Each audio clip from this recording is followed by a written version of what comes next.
ஜனம்மா,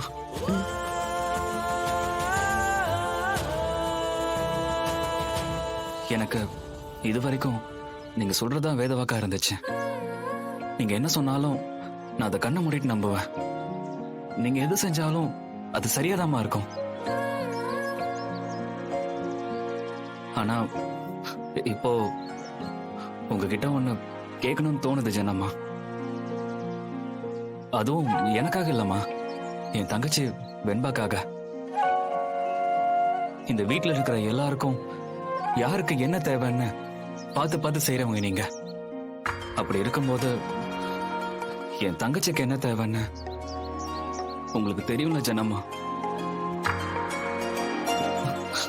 என் தங்கச்சி பாவமா, அத்தான அவ உயிருக்கு உயிரா லவ் பண்றா. இன்னைக்கு பாருங்க, அத்தானுக்காக அவ உயிரை விட துணிஞ்சிட்டா. கொஞ்சம் கொஞ்சம் மிஸ் ஆயிருந்தாலும் அவ உயிரே போயிருக்கும் ஜனம்மா.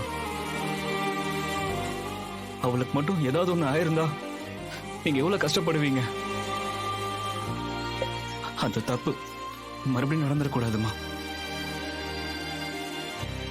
எப்படியாவது என் தங்கச்சி அத்தானை கட்டி வைங்க ஜனாமா.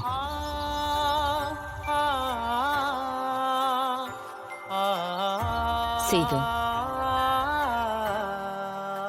எனக்கு எப்படி நீ வேற சிபி வேற இல்லையோ அதே மாதிரிதான் வர்ஷினியும் வெண்பாவும் வேற வேற இல்ல.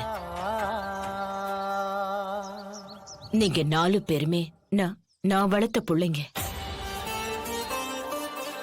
நான் எப்பவுமே உங்களுக்கு கெட்டது நினைக்க மாட்டேன். நான் ஒரு விஷயத்தை உங்களுக்கு கொடுத்தாலும் கொடுக்கலனாலும் அது நல்லதா தான் இருக்கும். எனக்கு தெரியும் சிபி மேல வெண்பா உயிரா இருக்கா. ஆனா